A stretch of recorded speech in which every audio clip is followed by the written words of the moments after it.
Right now, I sit at this table, the party flowers still fading in this room, replaying the moment my husband tried to erase me in public and learned I had already bought my own freedom. Tonight, I came home from that hotel ballroom, took off my shoes, and sat in this chair. I'm Nora. I protect what I build with numbers. On this table lies the folder that saved me. My husband of 25 years stood before a crowd and tried to restructure our life like a business meeting, with a microphone in his hand and his new woman shining beside him. He thought I would nod politely, sign papers, and walk out of my own home to keep the peace. He thought I was soft. He forgot that every bill, every bank line, every quiet little number in our life has passed under my hands at this table for years. 3 weeks ago, I woke in this room to the sound of his voice. Not a shout, not a fight, just a low hiss behind our bedroom door. It was 3 a.m. He thought I was asleep in this chair, worn out from a long day at work. "She won't see it coming," he whispered. "We just have to keep her calm until the party." A second voice came through the phone speaker, older and sharp, his mother. "Of course she won't suspect," she said. "She still trusts you. Make it public, and she will be too ashamed to argue." I watched the crack of light under the door from this chair, my hands cold on the armrest. He hung up, walked past me, saw my eyes closed, and relaxed. He kissed my hair and called me my love. That was the first sign that something was broken in this house. The next morning, in this room, he was a new man. "Nora, darling," he said, setting coffee on this table with careful hands. He usually grabbed his mug and rushed out. That day, he sat opposite me in this chair, smiling too wide. "Our silver anniversary is coming," he said. "We should celebrate properly this time. Big hotel, live band, important people. A statement." In 25 years, I had always been the one who remembered dates and counted costs. Now he was humming like a man who had already won something. His phone lit up on the table. A calendar alert flashed. "Call H, 11C. I pointed to it with my spoon. "Who's H?" I asked lightly. For a moment, his left eyelid twitched. "Hardy," he said. "Just a consultant. Work stuff." I nodded and stirred my coffee. Inside, the bookkeeper in me opened a fresh, invisible page. That afternoon, his mother walked into this room without knocking, like she owned the hinges.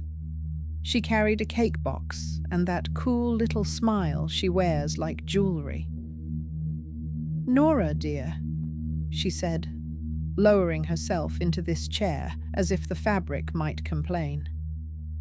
"I hear there will be a grand celebration. Very brave of my son. Important milestone." Her eyes slid around the room, landing on the framed photo of my parents on this table. "Such a beautiful condo," she added. "So much value in this area. Have you ever thought about putting things in order? A will, some papers? My nephews are good boys. It would be wise to secure the next generation." I watched her over my cup. "We have no children," I reminded her. "You know that?" She waved a hand. "Paper does not care. It only needs names." "Speaking of paper, where do you keep the title to this place?" There was a hunger behind the question that made the back of my neck prickle. When she finally left, this room felt thin, like the air after too much perfume. I sat at this table and opened my laptop. People call me boring because I like spreadsheets. They do not see how a neat column can save a life. Once a week, in this chair, I check every account. Tonight, I ran my eyes down the lines as usual. Electricity, groceries, my bus card, his gym. Then 3 numbers jumped out at me. A huge hotel charge marked ballroom deposit. A payment to a luxury jewelry store I had never set foot in. A retainer for Hardy Mediation and Family Solutions. All from the joint account where my salary lands first. All from the last 10 days. My husband had not said one word about a deposit that size. Consultants, yes. Mediation, no. I highlighted the 3 lines and copied them into a new sheet. The pattern was ugly and clear. Just then, the phone on this table lit up. It was my friend Priya. We had met in college and never lied to each other. "Nora," she said, skipping greeting. "Are you sitting down?" I looked at this chair and almost smiled. "I am," I answered. "Why?" "I just saw your husband at a jewelry counter," she said, "with a younger woman. They were picking out a ring. He paid with a card that had your name on it. I saw it as he signed." My stomach clenched, but my voice stayed even. "What did she look like?" I asked. "Tall, polished, about 30, Priya said. She laughed at everything he said. We both went quiet. "Are you okay?" she whispered. I glanced at the screen where the ring store charge sat next to the hotel deposit, all paid from money I had earned. "I'm awake," I said. "That will do for now." After we hung up, I printed the last 3 months of bank statements and laid them on this table like X-rays. My hands were steady now. I circled each strange charge in red. The hotel, the ring, repeated payments to Hardy's firm, cash transfers from our savings into an account I did not recognize, labeled with only his initials. At the bottom of one page, a note from the bank. Credit line increase approved. All of it built on income that came mainly from my job. This was not just midlife foolishness. It was a plan. He was using our shared money and my quiet habit of paying everything on time to build a new life, then push me out to make it look tidy. He thought I only saw feelings. He forgot I see numbers first. I placed the marked pages into a clear folder. Then I opened another tab, checked a different set of balances with my own name only, and felt the ground in this room grow firm beneath me. The next day, from this table, I called my old classmate Lena, who had become a family lawyer. "I need advice," I said. "For myself." She heard something in my voice and did not play along. "Bring any papers you have," she said. "We will talk straight." At her office, I spread the deed, the bank printouts, and my notes. In my mind, I could still feel this chair under me. Lena read in silence, then looked up. "You did well to track this," she said. "First rule, do not let them know you know. Second rule, keep collecting proof. Third rule, protect your base." She tapped the deed. "Your parents bought this condo as a gift to you before he was added to any paper. That matters. And this," she said, pointing to a separate list of balances I had written on a yellow sheet. "This secret savings of yours?" I nodded. "My freedom fund," I said. 10% of every paycheck for years. No joint access." Lena smiled, but her eyes were serious. "That fund is not luck. That is work. Guard it. When I came back to this room, I put everything on this table in a neat order.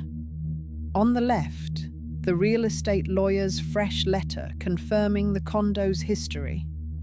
Next, the bank statements with the ring and ballroom and Hardy charges all circled. Then a small page showing how I had already moved half of our shared savings into an account in only my name, leaving the other half untouched. "You are being fair." Lena had said. He can't call this theft. You are simply taking back what you earned. On the far right, I placed the list that almost no one knew about. My Freedom Fund balances, broken across 3 boring accounts that had never once bought perfume or party lights. Looking at it all, I did not feel rich.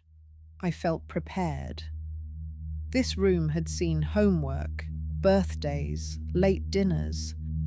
Now it saw a quiet, private war map. That night, in this chair, I made more small moves. I checked which bills came from which account and shifted the important ones.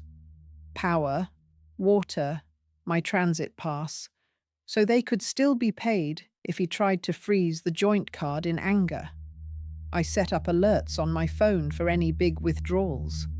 I changed the password on my own accounts to something only I would guess. A date that had meaning only to me and my father. I printed one clean set of documents: deed letter, bank extracts, proof of my income, proof that his grand gesture and his consultant were all being funded by my work. I slid them into a slim folder and laid it on this table. Then I wrote 3 lines on a sticky note and pressed it to the front.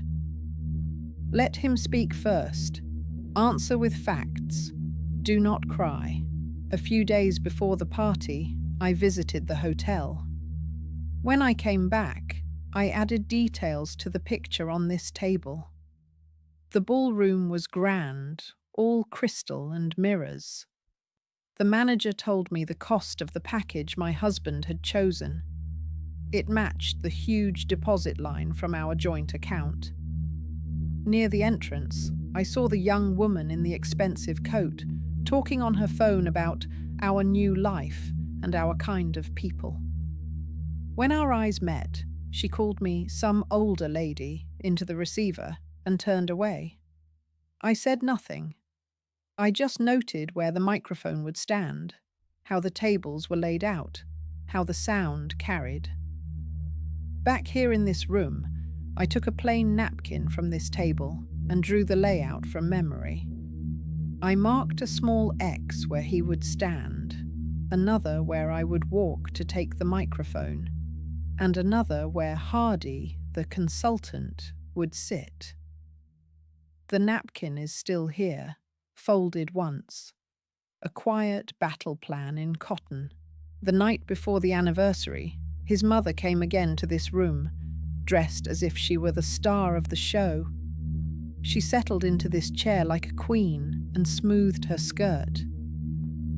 My son has prepared something very brave, she said. When a man is unhappy, he must act. You should take it with dignity, Nora. No scenes. Smile, sign what Mr. Hardy gives you, and people will respect you. I looked at her hands resting on this table. What exactly has he prepared? I asked. She patted my fingers as if I were a child. You will find out with everyone else, she said. But you will be comfortable.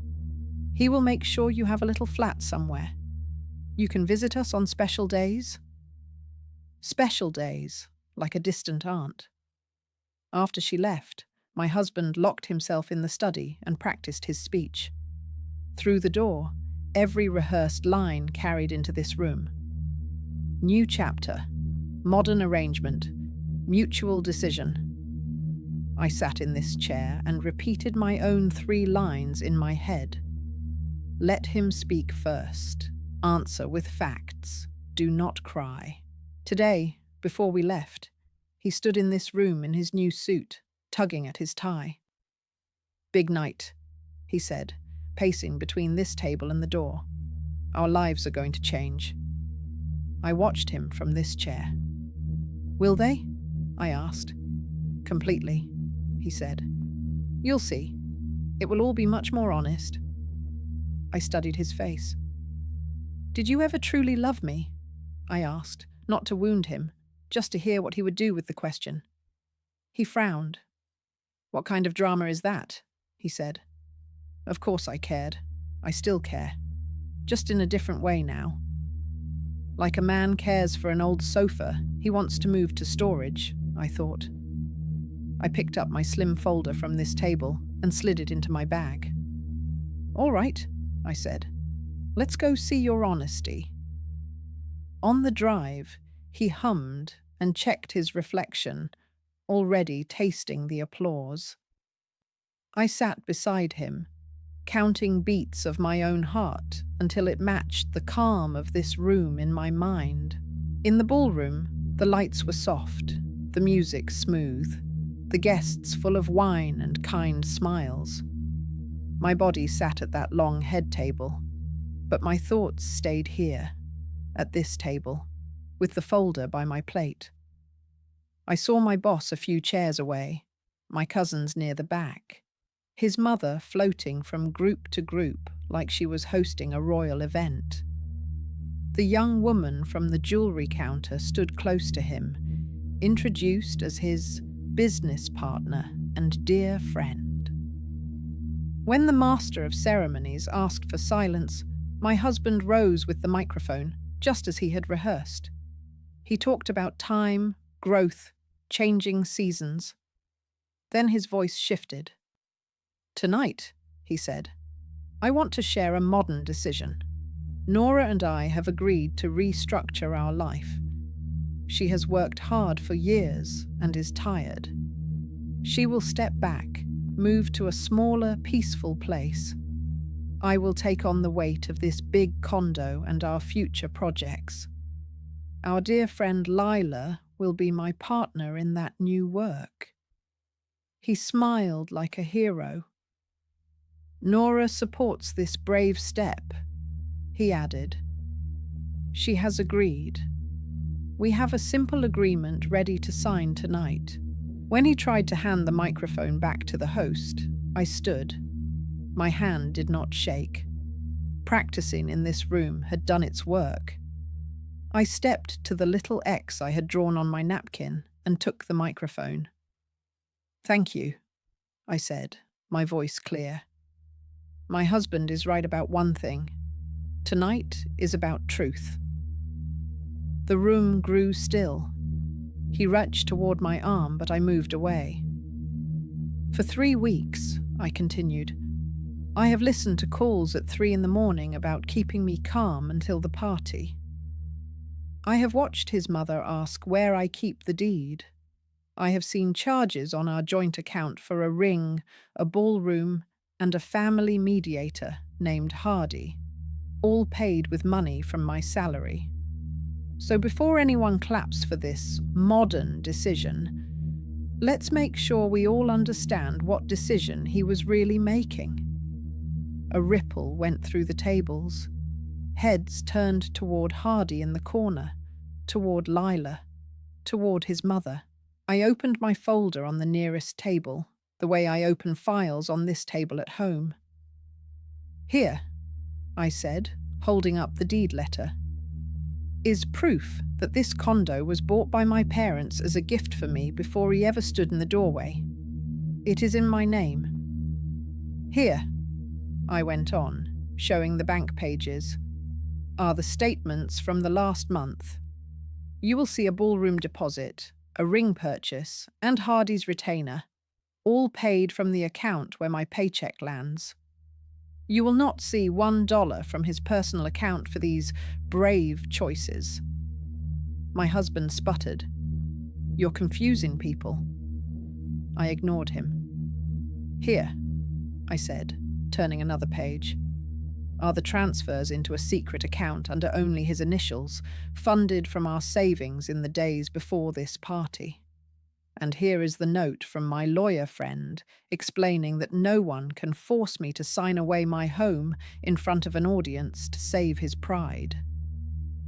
I closed the folder. "So yes," I said calmly, "our marriage is over. Tomorrow I will file. He can keep his debts, his car, and any future parties. I will keep my name and the roof my parents paid for." A murmur rose and fell around us. I took one more breath.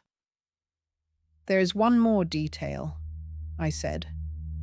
My husband has told many of you that I don't understand money, that I just swipe cards and hope for the best. That is a story he likes to tell. Here is the truth. I am the one who built our security. For years, at this table, I have taken 10% of every paycheck and moved it into boring accounts with my name only. Small amounts, again and again. While he bought new watches, I bought simple index funds. While he complained about bills, I paid them and kept a quiet line called freedom. Tonight, he tried to push me out of a home I manage and a life I pay for.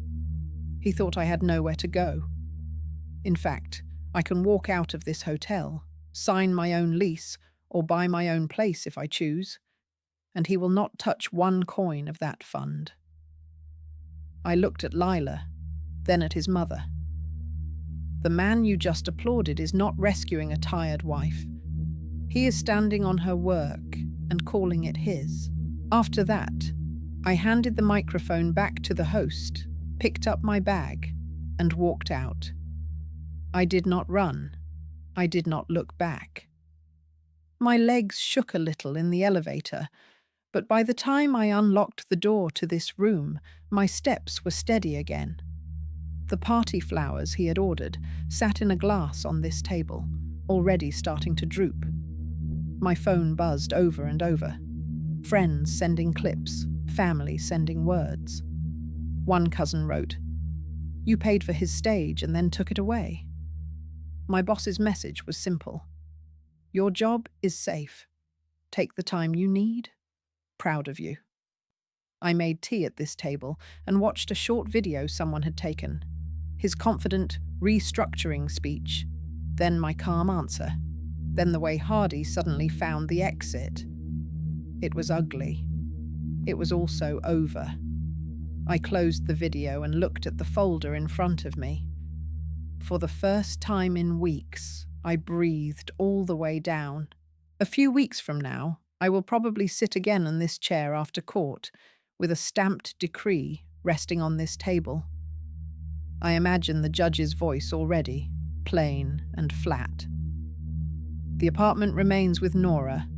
Joint assets divided as agreed. Hidden debts traced to him. I picture him in his cheaper suit, smaller than he has ever looked, trying to explain how a man who claims to be the provider used his wife's income to fund a ring and a party to replace her.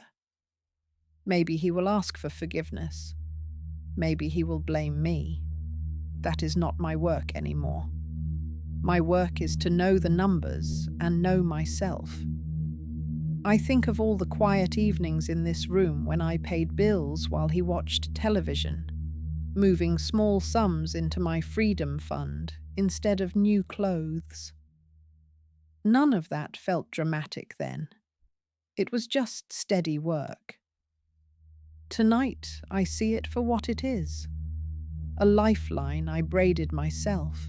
So here, in this room, at this table, let me say it plain. If you feel something is off, do not wait for a man with a microphone to tell you what your life is worth. Check the records. Read the statements. Talk to someone who understands the law in your country. Move a small, legal amount of money from each paycheck into a place that is truly yours, and keep clear copies of every important paper. Plan your words in a quiet chair before you ever speak them out loud. And if anyone ever tries to restructure your life in public, introducing a new partner and treating you like old furniture, remember this: they can control the party, but not the ledger, and not your spine. You are not a guest in your own story. You are the one who knows where every number goes.